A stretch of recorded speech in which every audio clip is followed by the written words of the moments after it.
آج میں آپ کے پیش خدمت میں ایک بہت ہی مفید باتیں لے کر آئی ہوں، اس کے بہت ہی فائدے ہیں۔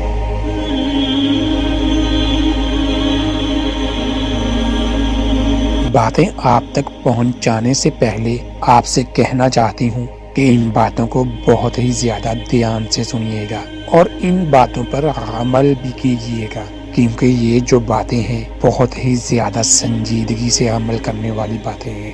اگر ہم ان باتوں کو اگنور کرتے ہیں تو ہو سکتا ہے ہمیں بہت ہی بڑا نقصان ہو، اور وہ نقصان بھی زندگی بھر کے لیے ہی ہوگا۔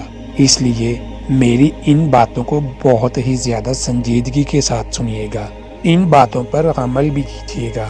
تو چلتے ہیں آج کے موضوع کی جانب۔ آج ہم جس چیز کے بارے میں بات کریں گے اور جس موضوع کے بارے میں آج میں آپ کو بتانے جا رہی ہوں، وہ ہر فرد اور ہر انسان کا اس کے بارے میں جاننا بہت ہی ضروری ہے۔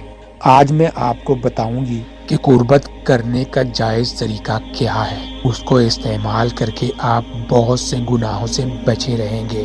آج میں آپ کو بتا رہی ہوں کہ کون کون سے طریقے استعمال کرنا اس میں جائز ہے، اور یا کون کون سے طریقے استعمال کرنے چاہیے، یا کس کس طریقے کو استعمال کر کے آپ اپنی لائف کو مطمئن کر سکتے ہیں۔ دیکھیں، قربت کے آداب بہت ضروری ہیں، ان کا خیال رکھنا بھی بہت ضروری ہے۔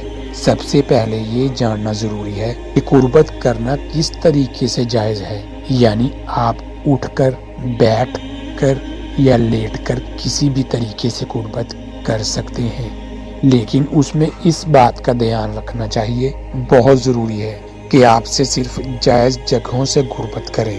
دیکھیں، قربت کرنے کا صرف اور صرف مقصد یہ ہے کہ آپ اپنی اولاد پیدا کر سکیں، لیکن آج کل کا جو نیا رواج شروع ہو گیا ہے کہ پیچھے والے حصے سے قربت کی جاتی ہے، جو کہ بہت ہی غلط ہے، اور اسلام میں اس کو حرام قرار دیا گیا ہے۔